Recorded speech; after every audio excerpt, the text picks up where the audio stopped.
माने अगर गवर्नर की ऐसी रिपोर्ट आती है तो उसकी रिपोर्ट पर अगर राष्ट्रपति सेटिस्फाइड हो जाए कि हाँ उस राज्य में ऐसी सिचुएशन आ गई है कि अब वहां पर कॉन्स्टिट्यूशनल मशीनरी फेल हो गई है, क्योंकि वहां का शासन संविधान के अनुसार अब नहीं कैरी ऑन किया जा रहा है, तो इस आधार पर राष्ट्रपति वहां पर राष्ट्रपति शासन लगा सकते हैं उस स्टेट में। और जरूरी नहीं कि गवर्नर की ऐसी रिपोर्ट हो, राष्ट्रपति को अन्य सोर्स से भी ऐसी इंफॉर्मेशन मिल सकती है, न्यूज के माध्यम से, टीवी के माध्यम से। तो विदाउट गवर्नर रिपोर्ट के भी राष्ट्रपति शासन लगा सकते हैं किसी राज्य में, अगर वो सेटिस्फाइड हो जाए, अगर उनको विश्वास हो जाए, उनका समाधान हो जाए, वो संतुष्ट हो जाए कि ऐसी सिचुएशन पैदा हो गई है। ठीक, तो अनुच्छेद 356 बस आपको ये बताता है कि इस अनुच्छेद के तहत राष्ट्रपति द्वारा किसी राज्य में राष्ट्रपति शासन को घोषित किया जाता है on the report of governor और अदरवाइज। हिंदी में लिख लीजिए।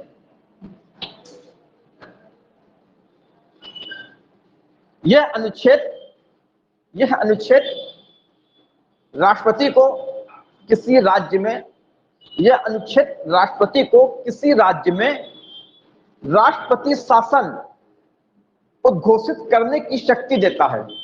यह अनुच्छेद राष्ट्रपति को किसी राज्य में राष्ट्रपति शासन घोषित करने की शक्ति देता है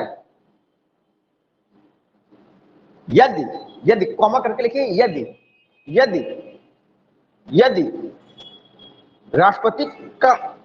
राष्ट्रपति का समाधान हो जाए, माने आगे संतुष्ट हो जाए, यदि राष्ट्रपति का समाधान हो जाए कि किसी राज्य में ऐसी स्थिति उत्पन्न हो गई है, यदि राष्ट्रपति का यह समाधान हो जाए,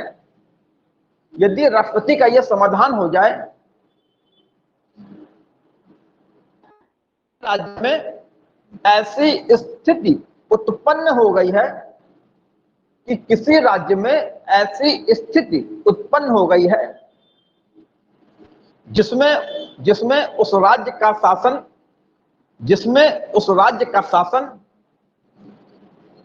संविधान के उपबंधों के अनुरूप, जिसमें उस राज्य का शासन संविधान के उपबंधों के अनुरूप नहीं चलाया जा सकता, जिसमें उस राज्य का शासन संविधान के उपबंधों के अनुरूप नहीं चलाया जा सकता।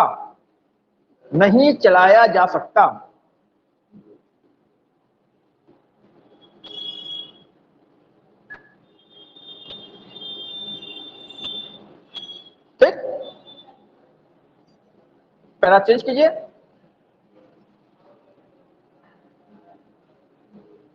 पैरा चेंज करके लिखिए, राष्ट्रपति ऐसा उस राज्य के गवर्नर से मिले प्रतिवेदन के आधार पर कर सकते हैं। राष्ट्रपति ऐसा उस राज्य के राज्यपाल से मिले प्रतिवेदन, राष्ट्रपति ऐसा उस राज्य के राज्यपाल से मिले प्रतिवेदन के आधार पर कर सकते हैं, अथवा अन्यथा भी कर सकते हैं, अथवा अन्यथा कहां से के राज्यपाल से मिले प्रतिवेदन माने रिपोर्ट, राष्ट्रपति उस राज्य के राज्यपाल से मिले प्रतिवेदन माने रिपोर्ट, प्रतिवेदन के आधार पर कर सकते हैं, अथवा अन्यथा कर सकते हैं, अथवा अन्यथा भी कर सकते हैं, अथवा अन्यथा भी कर सकते हैं।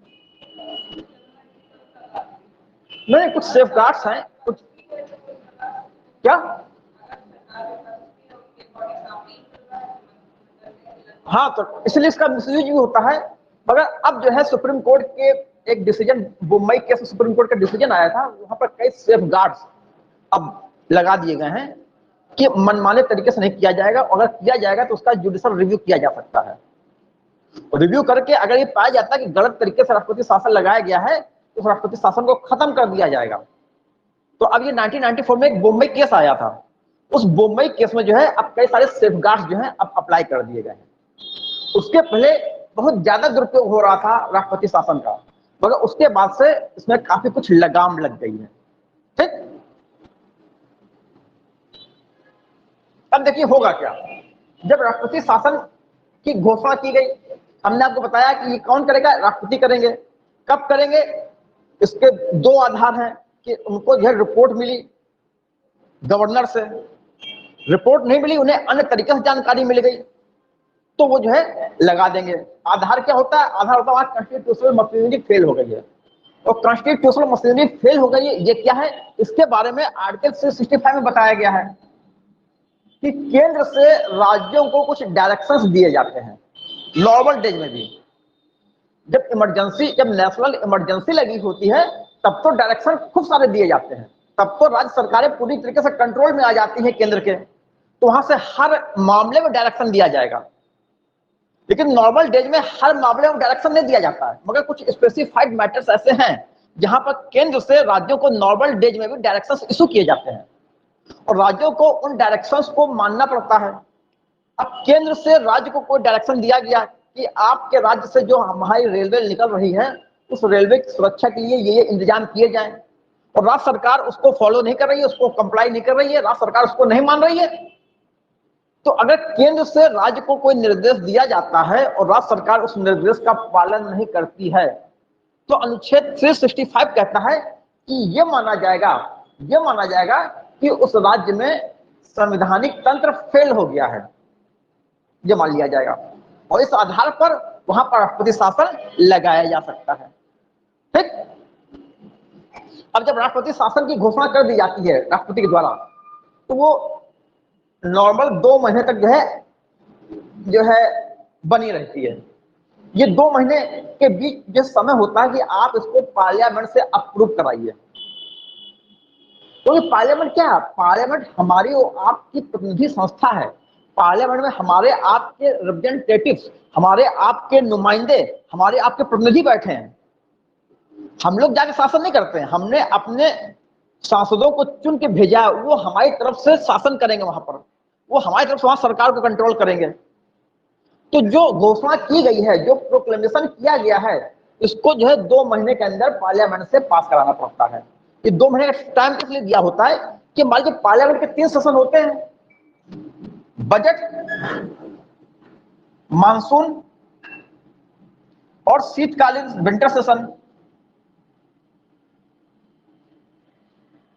अब जिसमें राष्ट्रपति शासन की घोषणा की गई राष्ट्रपति के द्वारा, हो सकता है उस समय जो है कोई सेशन न चल रहा हो, उस समय जो है रिसेस हो, विश्रांति काल चले, संसद का वो रिसेस टाइम हो सकता है, वो विश्रांति काल हो सकता है। तो राष्ट्रपति शासन की जो घोषणा की गई है 2 महीने का समय है, आप जो है 2 महीने में देखिए कोई सेशन होने वाला है तो उस सेशन आप उसको आप पास करवा लीजिएगा, या फिर आप जो 2 महीने का समय है, सेशन नहीं चल रहा है, रिसेस चल रहा है, आप संसद का स्पेशल सेशन बुलवा लीजिए। राष्ट्रपति कभी भी जो है संसद की स्पेशल जो है सिटिंग्स को जो है सम्मन कर सकता है, आहूत कर सकता है, बुला सकता है। पार्लियामेंट के सेशन को राष्ट्रपति कभी भी बुला सकता है। नॉर्मली साल में 3 सेशन चलते हैं। राष्ट्रपति शासन की घोषणा की गई, मान लीजिए इसमें बजट सेशन चल रहा है तो बजट सेशन में आप पास करवा लीजिए, 2 महीने का आपके पास टाइम है। मान लीजिए इसमें मानसून सेशन चल रहा है तो मानसून सेशन पास करा लीजिए। मान लीजिए इसमें कोई सेशन चल ही नहीं रहा है, मगर अभी 1 महीने बाद मानसून सेशन शुरू होने वाला है, जब मानसून सेशन शुरू होगा 1 महीने बाद आप पास करवा लीजिएगा। या फिर अभी कोई सेशन दूर दूर तक नहीं होने वाला है तो 2 महीने का समय होता है, आप 2 महीने में स्पेशल सेशन बुलाइए संसद का, और सेशन बुलाकर 2 महीने में आप जो है उसको अप्रूव कराइए। राष्ट्रपति की घोषणा को संसद के द्वारा अनुमोदित कराना पड़ता है, उसको पास कराना पड़ता है, उसको अप्रूव कराना पड़ता है। और एक बार घोषणा जब दोनों सदनों से सिंपल मेजॉरिटी से जब एक बार प्रोक्लेमेशन पास हो जाता है, अप्रूव हो जाता है, तो वो फिर 6 महीने तक चलता है। और जैसे 6 महीने खत्म होते हैं, आपको आगे बढ़ाना है, आप फिर से उसको 6 महीने के लिए एक्सटेंड कर लीजिए। इस प्रकार आप 6-6 महीने करके आप एक्सटेंड कर सकते हो, मगर मैक्सिमम आप 3 साल तक राष्ट्रपति शासन चला सकते हो, उसके बाद नहीं। यहां तक बात समझ आ गई।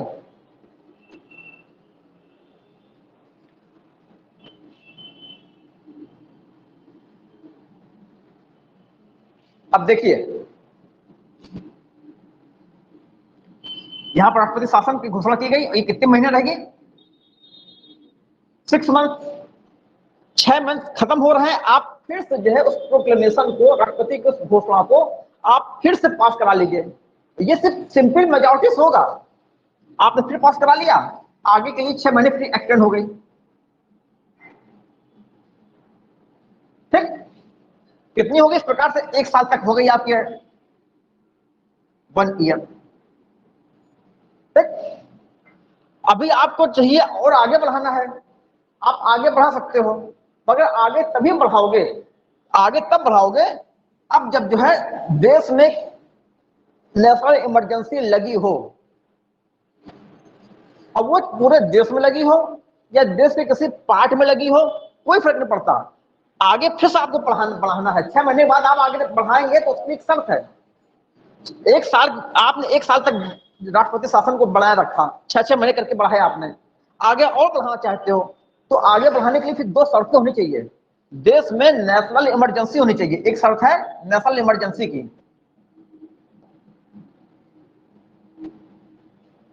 देश में नेशनल इमरजेंसी चल रही हो।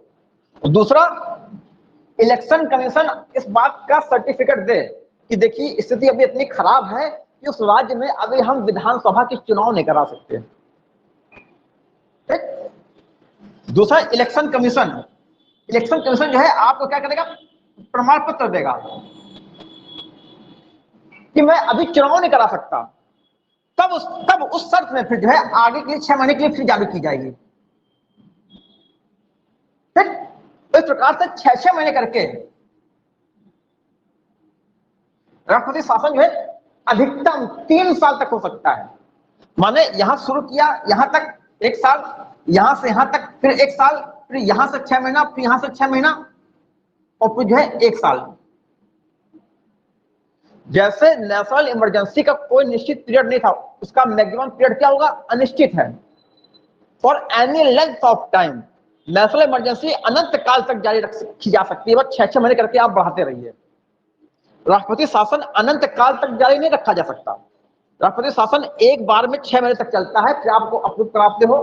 लेकिन 1 साल के आगे राष्ट्रपति शासन तब चलेगा जब देश में नेशनल इमरजेंसी भी हो और इलेक्शन कमीशन, निर्वाचन आयोग इस बात का प्रमाण पत्र दे कि हम जो है चुनाव नहीं करा सकते क्योंकि अभी इस प्रकार की परेशानियां हैं। तभी फिर 6 महीने 6 महीने करके और आगे जारी रहेगा, मगर हर हाल में आप 3 साल से आगे राष्ट्रपति शासन नहीं ले जा सकते। तो आपको यह याद रखना है कि राष्ट्रपति शासन भी 6 महीने की दर से by 6 year each time extend किया जाता है। राष्ट्रपति शासन नेशनल इमरजेंसी की तरह 6 महीने आगे बढ़ाया जाता है। हर 6 महीने में आपको सिंपल मेजॉरिटी से पास करवाना पड़ता है, लेकिन 1 साल के आगे तब बढ़ाया जाएगा जब देश में राष्ट्रीय आपातकाल लगा हो और इलेक्शन कमीशन हाथ खड़े कर दे कि अभी हम चुनाव कराने की स्थिति में नहीं है। तब जो है 6 महीने करके और आगे बढ़ाया जाएगा। और कितना मैक्सिमम पीरियड कितना रहेगा राष्ट्रपति शासन का? 3 साल, 1 साल ये और 6 महीने करके 2 साल और आगे तक। उसके बाद आपको राष्ट्रपति शासन हटाना पड़ेगा ही पड़ेगा। इसका अपवाद सिर्फ पंजाब है। पंजाब में 1987 में 1987 में राष्ट्रपति शासन लगाया गया था और ये पूरे 5 साल चला था। इसके लिए संविधान में 68 कॉन्स्टिट्यूशनल अमेंडमेंट किया गया था इसके लिए कि पंजाब के केस में वो 5 साल तक चला। तो अगर आपसे एग्जाम में पूछा जाता है, खूब पूछा जाता है कि राष्ट्रपति शासन की अधिकतम अवधि कितनी हो सकती है, तो 3 साल है। किस राज्य में राष्ट्रपति शासन 5 साल तक चला? पंजाब। उसके लिए भी संविधान में संशोधन करके उसको 5 साल तक किया गया था। ठीक, दूसरी चीज थोड़ा सा नोट कर लीजिए, पहला चेंज कीजिए। पूरी बात समझ में आ गई ना?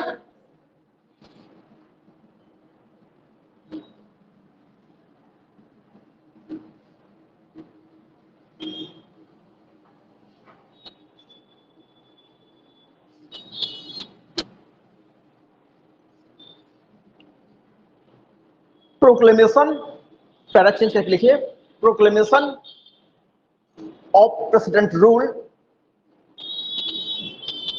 must be passed proclamation of the president rule must be passed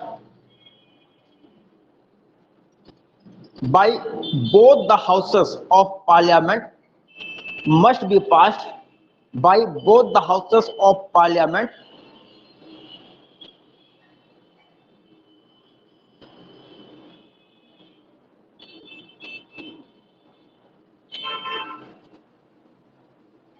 within 2 months, within 2 months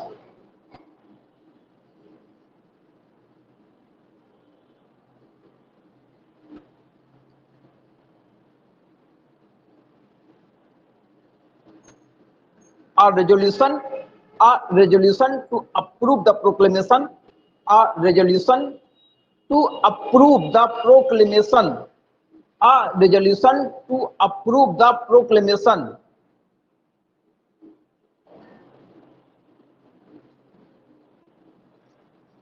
can be passed only by simple majority. A resolution to approve the proclamation can be passed by parliament by simple majority, only by simple majority. Simple majority क्या होता है? That is a majority, that is simple majority क्या तो बता रहे हैं, that is a majority of members of that house present and voting. That is a majority of members of that house present and voting.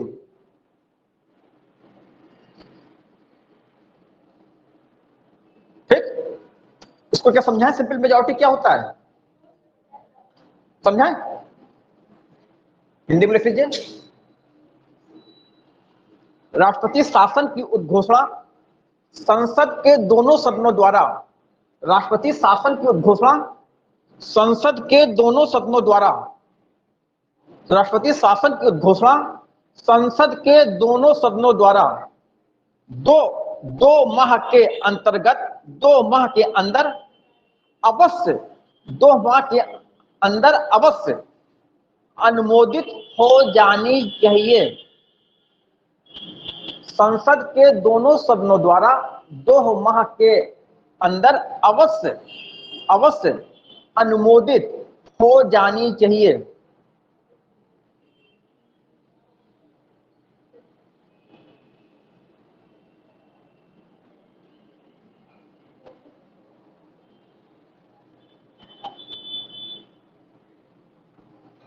उद्घोषणा को पारित करने वाला कोई भी प्रस्ताव, उद्घोषणा को पारित करने वाला कोई भी प्रस्ताव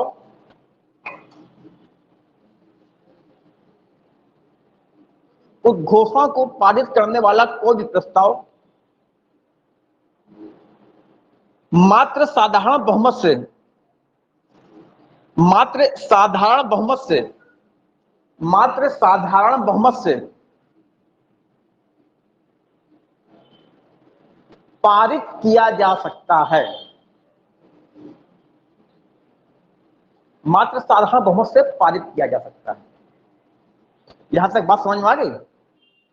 अच्छा, हमें थोड़ा सा डिफरेंस आप बताइए। नेशनल इमरजेंसी को हम पास कराते हैं और हम प्रेसिडेंट रूल को भी पास कराते हैं, ठीक? दोनों में अंतर क्या है? नेशनल इमरजेंसी को पास कराने का जो प्रोसेस होता है और जो है राष्ट्रपति शासन प्रेसिडेंट रूल को पास कराने का जो प्रोसेस होता है, दोनों में आप क्या डिफरेंस देख पा रहे हैं?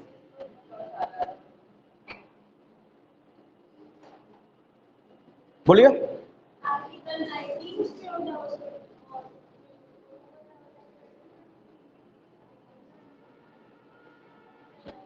समझ पा रहे हैं? हाँ, एक तो ये अंतर है। देखो, नेशनल इमरजेंसी जो है, एक नेशनल इमरजेंसी है, एक क्या है, एक स्टेट इमरजेंसी है। राष्ट्रपति शासन को हम स्टेट इमरजेंसी भी कहते हैं। ये क्या है? राष्ट्रपति शासन को हम कॉन्स्टिट्यूशनल इमरजेंसी भी कहते हैं।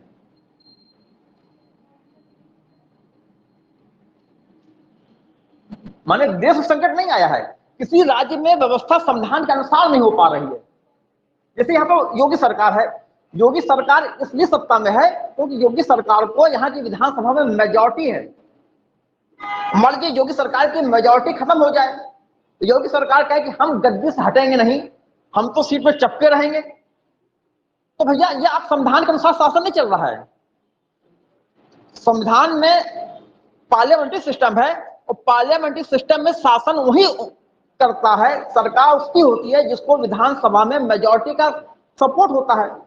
आपके पास मेजॉरिटी है नहीं, उसके बाद भी आप सीट से हट नहीं रहे हो, तो यह माना जाएगा कि उत्तर प्रदेश का शासन संविधान के अनुसार नहीं किया जा रहा है, अर्थात कॉन्स्टिट्यूशनल मशीनरी फेल हो गई है। तो जो राष्ट्रपति शासन है ये कॉन्स्टिट्यूशनल इमरजेंसी की बात कर रहा है। नेशनल इमरजेंसी एक अलग प्रकार का संकट है और ये एक अलग प्रकार का संकट है, यहां संवैधानिक संकट पैदा हो गया है। तो बहुत से ऐसे केसेस हो सकते हैं, बहुत इस प्रकार के सर्कमस्टेंसेस पैदा हो सकते हैं जहां आप इस बात को कहो कि शासन संविधान के अनुसार नहीं हो रहा है। हम ये कहें कि कॉन्स्टिट्यूशनल मशीनरी उस स्टेट में फेल हो गई है। जब कॉन्स्टिट्यूशनल मशीनरी फेल हो गई है तो राष्ट्रपति वहां पर कॉन्स्टिट्यूशनल इमरजेंसी प्रोक्लेम कर देंगे, जिसको हम राष्ट्रपति शासन कहते हैं। राष्ट्रपति शासन क्यों कहते हैं आगे हम समझाएंगे। एक स्टेट इमरजेंसी होता है, एक जो है नेशनल इमरजेंसी होता है। ठीक, दोनों को हम पास कराते हैं। नेशनल इमरजेंसी को पास कराने के लिए हमको मेजॉरिटी चाहिए होती है 2/3, जिसको हम कहते हैं स्पेशल मेजॉरिटी। ठीक, और इसको पास कराने के लिए जो हमें मेजॉरिटी चाहिए होती है वो होता है 50% +1, इसको हम कहते हैं सिंपल मेजॉरिटी। एक तो ये डिफरेंस है, आप लोगों को अच्छी तरह पता है। दूसरा डिफरेंस जो खूब एग्जाम पूछा जाता है वो आपने जब बता पा रहे हो, हाँ वो तो एक है। दूसरा यह है कि इसको जो है आपको 1 महीने में पास कराना है। जो पूछा जाता है कि नेशनल इमरजेंसी को संसद के द्वारा कितने समय के अंदर अप्रूव हो जाना चाहिए, ये एग्जाम पूछा जाता है। तो नेशनल इमरजेंसी के लिए जो अप्रूवल का टाइम है, जो पीरियड है, वो दिया गया है ओनली 1 मंथ। 1 महीने के अंदर अगर अप्रूव नहीं करा पाए तो नेशनल इमरजेंसी हट जाएगी। राष्ट्रपति ने जो नेशनल इमरजेंसी की घोषणा की थी उसके पास 1 महीना है, 1 महीने तक तो चलती रहेगी। इस 1 महीना में आप जो है आप अप्रूव करा लीजिए। अप्रूव नहीं कराओगे इमरजेंसी खत्म हो जाएगी, अप्रूव करा लोगे तो 6 महीने के लिए एक्सटेंड कर जाएगी। और यहां पर आपको समय दिया गया था 2 मंथ।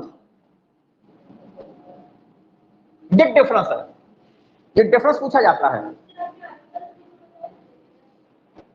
वो आरकेएस ने बताया थे कि इमरजेंसी के समय जब जो है नेशनल इमरजेंसी के समय जब हम जो है फंडामेंटल राइट्स का सस्पेंशन करते हैं तो उसके बारे में हमने आर्टिकल बताए थे। ठीक, यहां पर आर्टिकल की जरूरत नहीं है। जब नेशनल इमरजेंसी के जो कॉन्सिक्वेंसेस क्या होगा, नेशनल इमरजेंसी में फंडामेंटल राइट्स का सस्पेंशन होगा। तो अगर एक्सटर्नल इमरजेंसी है तो ऑटोमेटिकली आर्टिकल 19 सस्पेंड कर दिया जाएगा और बाकी जो rest of the fundamental rights हैं, जो बचे फंडामेंटल राइट्स हैं, वो किए जा सकते हैं। हो सकता है एक भी ना किया जाए। अब कौन सा किया जाएगा कौन सा नहीं किया जाएगा ये राष्ट्रपति अपने ऑर्डर में स्पेसिफाई करेंगे, अपने ऑर्डर में बताएंगे। ये काम आर्टिकल 358 के तहत होता है। तो अगर नेशनल इमरजेंसी इंटरनल है, एक्सटर्नल नहीं है, तो आर्टिकल 19 ऑटोमेटिकली सस्पेंड नहीं होगा। अर्थात यहाँ आर्टिकल 358 का कोई काम नहीं, तो अब सिर्फ आर्टिकल 359 का काम है। आर्टिकल 359 के तहत राष्ट्रपति बताएंगे, अगर बताएंगे तो, कि कौन कौन से फंडामेंटल राइट्स का सस्पेंशन हो रहा है। ठीक, और सच तो यह है कि फंडामेंटल राइट्स का सस्पेंशन नहीं होता आर्टिकल 359 के तहत। फंडामेंटल राइट्स के एनफोर्समेंट का सस्पेंशन होता है। माने आप उस फंडामेंटल राइट्स को पाने के लिए कोर्ट नहीं जा सकते। फंडामेंटल राइट्स बने रहते हैं, आप फंडामेंटल राइट्स को एंजॉय करो, एंजॉय करते रहो।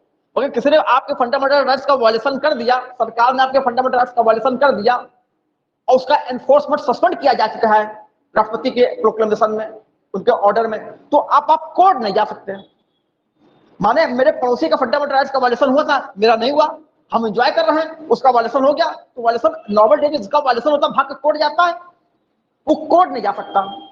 तो उसका वायलेशन हो गया तो कुछ नहीं कर सकता, उसको कोई रेमेडी नहीं है।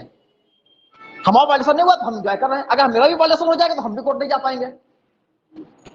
तो इस प्रकार से फंडामेंटल राइट्स का वायलेशन नहीं होता, उसके एनफोर्समेंट का वायलेशन हो जाता है, वो बताया था। ठीक है, तो ये डिफरेंस है कि नेशनल इमरजेंसी को आपको 1 मंथ में अप्रूव कराना होता है और स्टेट इमरजेंसी को 2 मंथ में कराना होता है। लिखा दिया ना, हिंदी में भी लिखा दिया, 2 महीने में लिखा दिया ना। अच्छा, आगे बढ़े। अब पूरा रिवीजन हो रहा है कि नहीं हो रहा, पूरा कंसेप्ट क्लियर हो रहा है। देखिए, अगर आप लोग बस क्लास में रेगुलर रहें तो क्लास में ही आपका जो है पिछली चीजें रिवीजन होती रहेंगी, क्योंकि एक बार में अगर आप न्यू हैंड हैं तो एक बार में बातें समझ में नहीं आती हैं। आपका ऑलरेडी पढ़ा हुआ है, तब तो एक बार में चीजें क्या छूटी जाएंगी। आप पहली बार पढ़ रहे हो, आप लगे समझ में आ गया, और दूसरे दिन वो चीज एकदम गायब हो जाएगी। और हम अगर उसको आधार बना के हम आगे का आपको पढ़ना चाह रहे हैं तो आपको पीछे का तो गायब हो चुका है, तो थोड़ा सा हमको रिकैप कराना पड़ता है। तो अगर सिर्फ आप जो क्लास में मेरे बने रहिए तो आपका कॉन्सेप्ट, और सिर्फ मुझे सुनते रहिए ध्यान से, तो आपका कॉन्सेप्ट एकदम क्लियर हो जाएगा। अब देखिए, उनके बारे में सोचिए जो खूब आराम से मस्त हैं, आ ही ले रहे हैं। सिविल की तैयारी ऐसे नहीं होती। सिविल की तैयारी का जो उसका मंत्र है, जो गुरु मंत्र है, वो ये कि आपको विदाउट एब्सेंट अपनी तैयारी करनी है। विदाउट एब्सेंट करते ये नहीं कि आप क्लास में उपस्थित रहिए, विदाउट एब्सेंट माने आप घर में भी हर रोज विदाउट बीइंग एब्सेंट आपको अपनी प्रिपरेशन करनी है। हाँ, कोई दुर्घटना हो गई, कोई बड़ी घटना हो गई है, आप इस प्रकार से बीमार हो कि आप पढ़ नहीं सकते, या घर में कोई बड़ी घटना है, वो शादी ब्याह हो सकता है, कोई नकारात्मक घटना हो सकती है, जहां आप मजबूर हो नहीं पढ़ सकते तो अलग बात है, नहीं तो विदाउट एब्सेंस आपको डेली अपनी प्रिपरेशन करनी होगी, तभी कंपटीशन क्वालिफाई होगा। अन्यथा कंपटीशन क्वालिफाई नहीं होगा। जो ये सोचते हैं कि आज पढ़ा, 4 दिन छुट्टी मारी, फिर कहीं पढ़ लिया, फिर छुट्टी मारी, वो हम उनको अभी बता दें कि उनका सिलेक्शन कहीं नहीं होने वाला, कहीं नहीं होने वाला। वो मनोरंजन कर सकते हैं, हमने भी तैयारी करी है, इस प्रकार हमने तैयारी करके मनोरंजन किया, हमारे भी नाम हो गया, हमने भी तैयारी करी, बस। लेकिन वो पहुंचने कहीं नहीं वाले। तो अब सोचिए, जिस प्रकार से सिंसियर नहीं है तो वो जो है वो गलत है, एकदम गलत है। आपको हर रोज पढ़ना होगा, हर रोज अपने घर में हर रोज पढ़ना होगा। जब तक कोई सॉलिड रीजन नहीं हो, आपको अपनी प्रिपरेशन माने अपनी तैयारी, अपना रिवीजन, अपना जो स्टडी है, आपको छोड़नी नहीं है। हर रोज आपका इंपॉर्टेंट है। इस प्रकार धीरे धीरे आपका बहुत कुछ तैयार हो जाएगा, क्योंकि सिलेबस काफी वाइड है। वो तभी कवर किया जा सकता है जब धीरे धीरे और रोज किया जाए। देखो, मीलों दूरियां अगर आप दौड़ के तय करोगे, आप नहीं तय कर पाओगे, आप गिर पड़ोगे, आप थक जाओगे, आपकी हिम्मत टूट जाएगी। लेकिन अगर आप आराम से कॉन्टिन्यूअसली चलते रहोगे तो मीलों दूरियां कदम दर कदम तय कर ली जाती हैं, हो जाती हैं, बिना थके हो जाती हैं, मगर हर रोज चलना पड़ता है। वो आप भाग के कोशिश करोगे, हम 4 दिन आराम करेंगे, फिर दौड़ लगाएंगे, आप दौड़ लगाइए, थोड़ी दूर जाके आप गिर पड़ोगे, हांफने लगोगे, आपकी हिम्मत भी टूट जाएगी, आप कहोगे हमको ये दूरी नहीं तय करनी, मेरी हिम्मत नहीं है। आराम से करिए, आराम से कदम दर कदम आगे बढ़िए, लेकिन हर रोज बढ़िए। तो इस प्रकार से हर लोग पास करते हैं। अब देखिए, अब जो आगे की बात बता रहे हैं इसको इतना लिखाएंगे नहीं, इसको सिर्फ समझा दे रहे हैं। दोनों सदनों से जब पास हो जाता है तो जो प्रोक्लेमेशन है आगे के 6 महीने के लिए एक्सटेंड कर जाता है। इस प्रकार से 6 महीने एक्सटेंड करेगा। लेकिन मान लीजिए दोनों सदनों से पास होना है, जिस समय राष्ट्रपति शासन की घोषणा की गई उस समय लोकसभा डिजॉल्व थी, उस समय लोकसभा भंग चल रही थी। संसद के 2 सदन होते हैं, एक होता है राज्यसभा, यह है राज्यसभा, और यह है लोकसभा। लोकसभा का कार्यकाल सिर्फ 5 वर्ष होता है। 5 वर्ष बाद ये डिजॉल्व कर दी जाती है, भंग कर दी जाती है, फिर नए चुनाव होते हैं, नए चुनाव के बाद फिर से अगले 5 साल फिर से गठन होता है। और राज्यसभा परमानेंट बॉडी है, ये हमेशा बनी रहती है, ये एक स्थायी निकाय है, ये परमानेंट बॉडी है, ये कभी नहीं खत्म होती, ये हमेशा बनी रहती है। लेकिन लोकसभा 5 साल में भंग कर दी जाती है, फिर से जब नया चुनाव होता है तो नई लोकसभा आती है, और कोई गारंटी नहीं कि 5 साल बाद भंग की जाएगी, कभी भी भंग की जा सकती है। अब इसको काम करते हुए सिर्फ 3 साल हुआ है, सरकार जो है प्रेसिडेंट से कह दे कि लोकसभा भंग की जाए, नए चुनाव कराए जाए, लोकसभा भंग कर दी जाएगी। ठीक, जैसे 24 में चुनाव होने हैं, 24 होने चुनाव लोकसभा के, 24 होने हैं, ये तेज चल रहा है। अगर आज मोदी सरकार ये कह दे राष्ट्रपति से कि ऐसा है कि लोकसभा भंग करो, चुनाव करवा लिए जाए, तो लोकसभा आज भंग हो जाएगी और चुनाव की तैयारियां शुरू हो जाएंगी। तो इसकी 5 साल का नॉर्मल टेन्योर होता है, मगर इसके टेन्योर की कोई गारंटी नहीं है, कभी भंग की जा सकती है।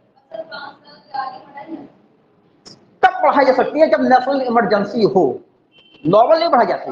हाँ, 5 साल में भंग, 24 चुनाव होने, 24 में इसका कार्यकाल पूरा हो रहा है, तो कार्यकाल पूरा होने के पहले पहले चुनाव करा लिए जाएंगे। इसका कार्यकाल पूरा हुआ तब तक ने लोकसभा चुनाव होके आ गई है, वो बन जाएगी, नई लोकसभा आ जाएगी उसकी जगह, पुरानी चली जाएगी। ठीक, तो 5 साल के आगे कार्यकाल नहीं होता है, मगर अगर नेशनल इमरजेंसी है और चुनाव कराना मुश्किल पड़ रहा है, तब चुनाव कराना मुश्किल नहीं तो नेशनल इमरजेंसी में भी चुनाव करा दिए जाते हैं। लेकिन अगर लगता है चुनाव कराना ठीक नहीं है तो सीधे 1 साल के लिए आगे बढ़ा सकते हैं, तो ऐसे बार बार 1 साल के लिए आगे बढ़ा सकते हैं। 1975 में 25 जून 1975 को देश में नेशनल इमरजेंसी लगाई गई थी। आप बताइए 25 जून 1975 को जो नेशनल इमरजेंसी लगाई गई थी उसका नेचर क्या था? वो इंटरनल इमरजेंसी थी कि एक्सटर्नल इमरजेंसी थी? वो इंटरनल इमरजेंसी थी, क्योंकि ये इंटरनल डिस्टर्बेंस, आंतरिक अशांति के आधार पर लगाई गई थी। इसका आधार था इंटरनल। ठीक, और इसका कार्यकाल, और इसके कार्यकाल को 2 बार बढ़ाया गया था, 1-1 साल करके। और जो है फिर जो है जाके मार्च 1977 में जो है इस इंटरनल इमरजेंसी को खत्म किया गया था। तो इसके कार्यकाल को 2 बार बढ़ाया गया था। हमने कहते कार्यकाल 2 बार बढ़ाया गया, तो उसका ये नहीं कि 2 साल तक ये आगे बढ़ गई, जिस वाली 1 साल आगे बढ़ी उसके बाद 1 साल के लिए हमने फिर कार्यकाल बढ़ा दिया, मगर इस बीच जो है नेशनल इमरजेंसी खत्म कर दी। जब नेशनल इमरजेंसी खत्म हो जाती है तो फिर कार्यकाल 6 महीने के बाद अपने आप खत्म हो जाता है। हमने लोकसभा के कार्यकाल को 1 साल के लिए आगे बढ़ाया, इधर हमने 2 महीने बाद नेशनल इमरजेंसी खत्म कर दी। तो जब 2 महीने बाद नेशनल इमरजेंसी खत्म हो गई तो अब जो लोकसभा कार्यकाल जिसने 1 साल तक के लिए बढ़ाया था वो सिर्फ 6 महीने तक और चलेगा, बस उस तक खत्म हो जाएगा। बात क्लियर हुई? जब हमने कहना क्या रहा नहीं क्लियर हुई? जनवरी में जो है लोकसभा का कार्यकाल 1 साल के लिए आगे बढ़ा दिया गया, माने लोकसभा जो है अब 31 दिसंबर तक चलेगी। लोकसभा का कार्यकाल इसलिए आगे बढ़ाया गया तो नेशनल इमरजेंसी चल रही थी। और फरवरी में, सपोज फरवरी में जो है नेशनल इमरजेंसी को हमने खत्म कर दिया। फरवरी में राष्ट्रपति ने घोषणा की कि नेशनल इमरजेंसी खत्म की जाती है, और कार्यकाल हमने 31 दिसंबर तक बढ़ा दिया है। तो अब ये लोकसभा का कार्यकाल 31 दिसंबर तक नहीं चलेगा, फरवरी में खत्म की गई है तो फरवरी से 6 महीने तक चलेगा। माने फरवरी, मार्च, अप्रैल, मई, जून, जुलाई, अगस्त, अगस्त में आकर इसका कार्यकाल खत्म हो जाएगा, अब दिसंबर तक नहीं जाएगा। क्लियर हो गया?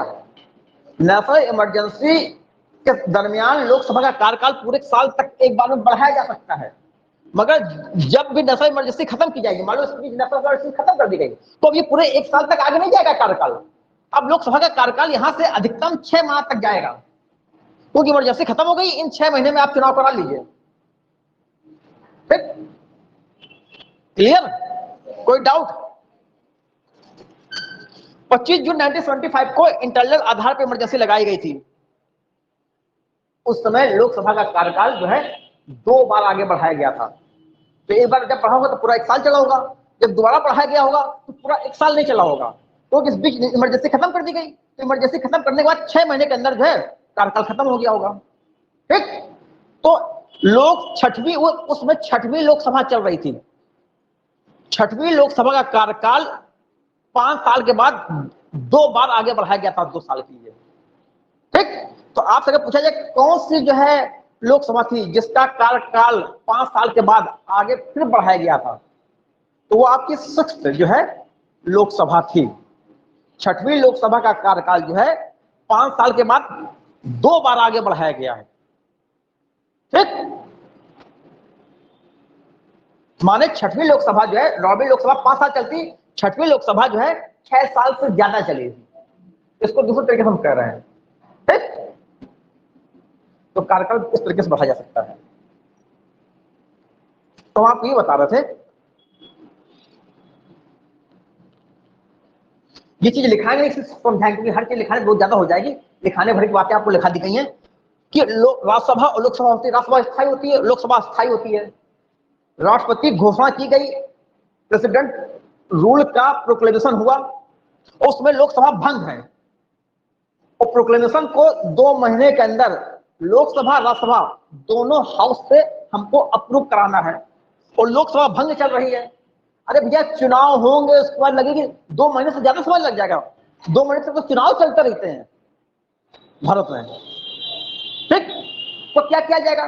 तो ऐसा समय जो है राज्यसभा से पास करा लिया जाएगा, विद इन 2 मंथ्स राज्यसभा से पास करा लिया जाएगा। लोकसभा भंग है तो कोई बात नहीं, राज्यसभा से पास करा के उसको 6 महीने के लिए एक्सटेंड कर दिया जाएगा, ठीक। फिर जैसे लोकसभा लगेगी, मान लो चुनाव हो गए, 2-3 महीने लोकसभा के चुनाव लग जाएंगे, और चुनाव होने के बाद जैसे नई लोकसभा आएगी, तो नई लोकसभा का जैसे सिटिंग आरंभ होगी, नई लोकसभा का जैसे सेशन शुरू होगा, तो सेशन शुरू होने के 30 दिन के अंदर, 30 दिन के अंदर यहां से भी राष्ट्रपति का प्रोक्लेमेशन पास कराना पड़ेगा। अगर 30 दिन के अंदर पास नहीं कराया तो जो प्रोक्लेमेशन चल रहा था वो जो है समाप्त हो जाएगा। हमने क्या कहा, कुछ बात समझ में आई? नहीं आई? हम दोबारा समझाने को फिर से तैयार हैं कि राष्ट्रपति की उद्घोषणा को 2 महीने के अंदर लोकसभा और राज्यसभा दोनों से पास कराना पड़ता है, और पास जब हो जाता है तो राष्ट्रपति की प्रोक्लेमेशन जो है 6 महीने के लिए एक्सटेंड हो जाती है। लेकिन जिसमें राष्ट्रपति ने ऐसी घोषणा की थी किसी राज्य में राष्ट्रपति शासन लगाने के लिए, उस समय लोकसभा तो भंग थी, और संविधान कहता है कि दोनों सदनों से पारित होना चाहिए। तो ऐसे में यह व्यवस्था की गई है कि कोई बात नहीं, 2 महीने के अंदर पारित होता है तो 2 महीने में आप राज्यसभा से पारित करवा लीजिए, राज्यसभा तो भंग नहीं होती कभी। लोकसभा के जब चुनाव हो जाएगा, भंग चलेगा, इसका चुनाव हो जाएगा, और चुनाव होने के बाद जब लोकसभा की बैठक शुरू होगी, तो बैठक शुरू होने के 30 दिन के अंदर करवा लेना, और 30 दिन के अंदर आपने नहीं करवाया तो फिर जो आपका ये प्रोक्लेमेशन है ये भंग हो जाएगा, या आपका रिवोक हो जाएगा, खत्म हो जाएगा। नहीं तो आप 30 दिन में करवा लीजिए। सब समझ में आ गई? ये बात है, इसको हम आपको लिखा नहीं रहे हैं।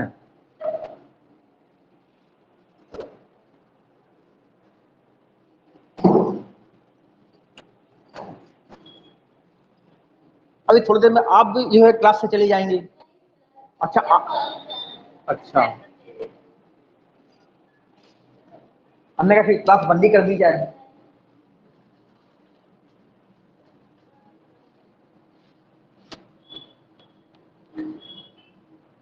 अब देखो, अगर अगर दोनों सदनों से पारित हो जाता है तो राष्ट्रपति का जो प्रोक्लेमेशन है, या जो स्टेट इमरजेंसी है, जो कॉन्स्टिट्यूशनल इमरजेंसी, जो प्रेसिडेंट रूल है, वो जो है फिर जो है 6 महीने के लिए कंटिन्यू रहता है। लिख लीजिए, if approved by both the houses of parliament, if approved by both the houses of parliament, if approved by both the houses of parliament,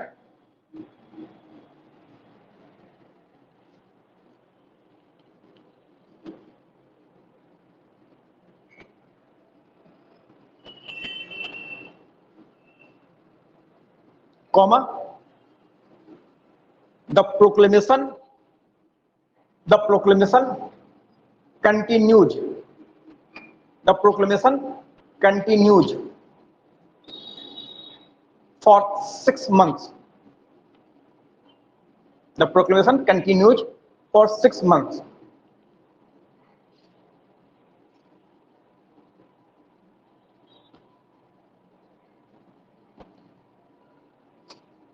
The proclamation of president rule, the proclamation of president rule can be extended, the proclamation of president rule can be extended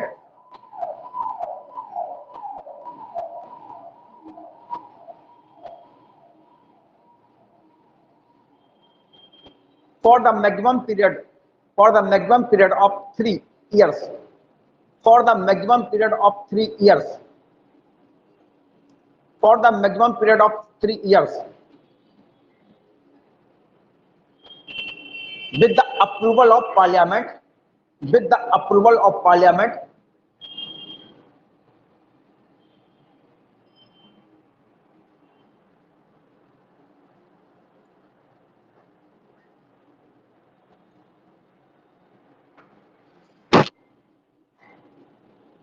6 months with the approval of parliaments, 6 months, by 6 months, by 6 months at a time। बात clear हो गई? हिंदी में लिखिए। उद्घोषणा को दोनों सदनों द्वारा पारित होने के बाद, उद्घोषणा को दोनों सदनों द्वारा पारित होने के बाद, उद्घोषणा को दोनों सदनों द्वारा पारित होने के बाद 6 माह तक जारी रखा जा सकता है। 6 माह तक जारी रखा जा सकता है।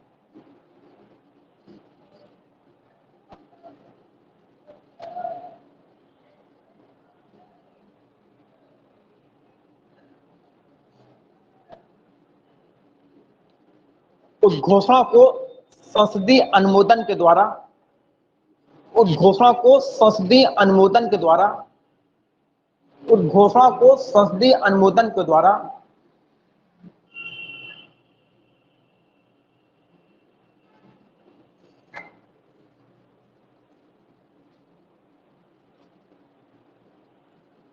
छह माह की दर से, छह माह की दर से,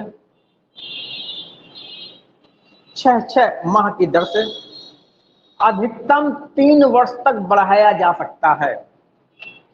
6 माह की दर से अधिकतम 3 वर्ष तक बढ़ाया जा सकता है।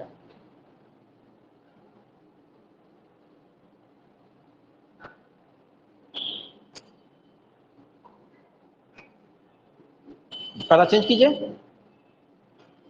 परंतु 1 वर्ष से अधिक, परंतु 1 वर्ष से अधिक राष्ट्रपति शासन को जारी करने के लिए, परंतु 1 वर्ष से अधिक राष्ट्रपति शासन को जारी करने के लिए निम्नलिखित 2 शर्तें अवश्य पूरी होनी चाहिए। परंतु 1 वर्ष से अधिक राष्ट्रपति शासन को जारी रखने के लिए निम्नलिखित 2 शर्तें अवश्य पूरी होनी चाहिए। निम्नलिखित 2 शर्तें अवश्य पूरी होनी चाहिए। वो 2 शर्तें कौन है? एक शर्त है कि देश, एक शर्त है संपूर्ण देश में, शर्त नंबर 1 पॉइंट 1 है संपूर्ण देश में या उसके किसी हिस्से में, संपूर्ण देश में अथवा उसके किसी भाग में उस समय राष्ट्रीय आपातकाल चल रहा हो। संपूर्ण देश में अथवा उसके किसी भाग में उस समय राष्ट्रीय आपातकाल चल रहा हो, पहली शर्त। और माने दोनों शर्त पूरी होनी चाहिए। एक शर्त ये, इसके साथ दूसरी शर्त ये। और पॉइंट 2, निर्वाचन आयोग इस बात का प्रमाण पत्र दे, निर्वाचन आयोग इस बात का प्रमाण पत्र दे कि संबंधित राज्य में चुनाव कराना कठिन है। निर्वाचन आयोग इस बात का प्रमाण पत्र दे कि संबंधित राज्य में चुनाव कराना कठिन है। अंग्रेजी में लिख लीजिए। But beyond 1 year, but beyond 1 year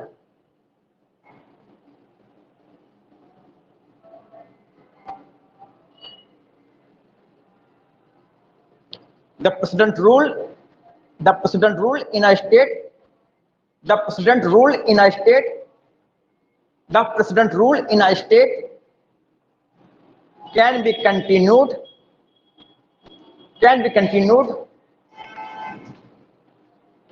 with the approval of parliament, with the approval of parliament by 6 months at a time, by 6 months at a time, only when by 6 months at a time, only when following two conditions must be fulfilled, following two conditions must be fulfilled, must be fulfilled। बात समझ आ गई? Number 1,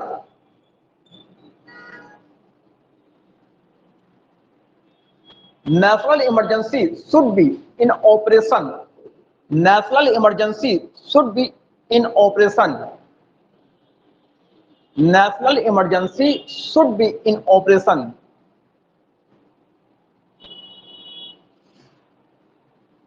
in the whole of India. In the whole of India. In the whole of India or any part thereof. In the whole of India. In the whole of India or any part thereof. Or any part thereof. And second point. And second point. The election commission must certify. The election commission must certify that the election to the state legislative assembly, that the election to the state legislative assembly, the election to the state legislative assembly cannot be held, HELD, cannot be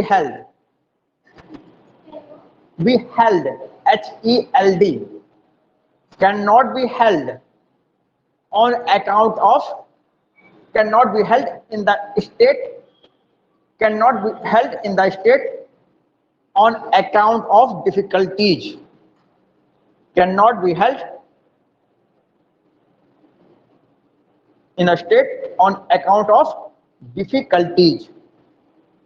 यहां तक बात एकदम clear हो गई, क्योंकि ये चीज यहां पूछी जाती है, दो चीज पूछी जाती है कि राष्ट्रपति शासन अधिकतम कितनी अवधि तक बढ़ाया जाता है, 3 साल तक। अगर 1 साल से आगे बढ़ाना है तो जो है 2 शर्तें होनी चाहिए। देश में कहीं आपातकाल लगा हो, पूरे देश में लगा हो, किसी एक राज्य में लगा हो, किसी राज्य के कुछ जिलों में लगा हो, नेशनल इमरजेंसी होना चाहिए। देश में नेशनल इमरजेंसी हो, national emergency should exist at the time. और दूसरा, चुनाव आयोग हाथ खड़े कर दे कि अभी सिचुएशन ऐसी नहीं है तो उस राज्य में हम विधानसभा के चुनाव कराएं। अगर 2 शर्तें पूरी हो जाती हैं तो फिर जो है 1 साल के बाद फिर हम जो है आगे बढ़ा सकते हैं राष्ट्रपति शासन को। मगर आप कहां तक ले जाओगे? अधिकतम 3 साल तक। तो 1 साल तक तो हो चुका है, 2 साल तक और चलेगा। उसके बाद जो है आप राष्ट्रपति शासन हटाना पड़ेगा, चुनाव करा के वहां नई सरकार की स्थापना राज्य में करवानी पड़ेगी। ठीक, देखिए एक्सेप्शन, अपवाद। हाँ बताइए, छुट्टी करें? हैं? छुट्टी कर दें? अपवाद लिखा है कि ना लिखा है? हाँ? क्या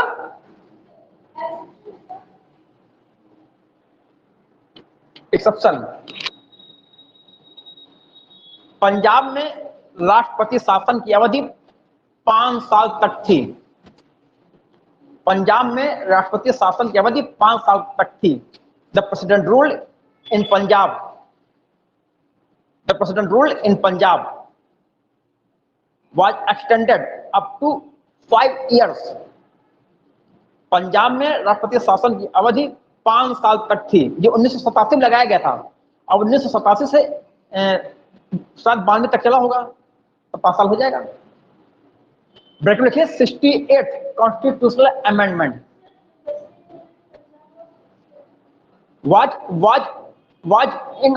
was in operation for the period of 5 years। Was in operation for the period of 5 years। ठीक, ब्रैकेट में 68 कॉन्स्टिट्यूशनल अमेंडमेंट। इसके लिए संविधान संशोधन करके ये व्यवस्था की गई थी, क्योंकि संविधान तो कहता है सिर्फ 3 साल तक चलेगा ना।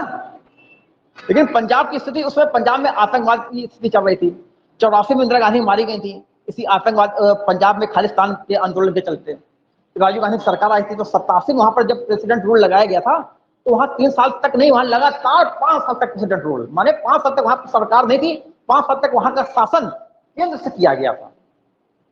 ठीक,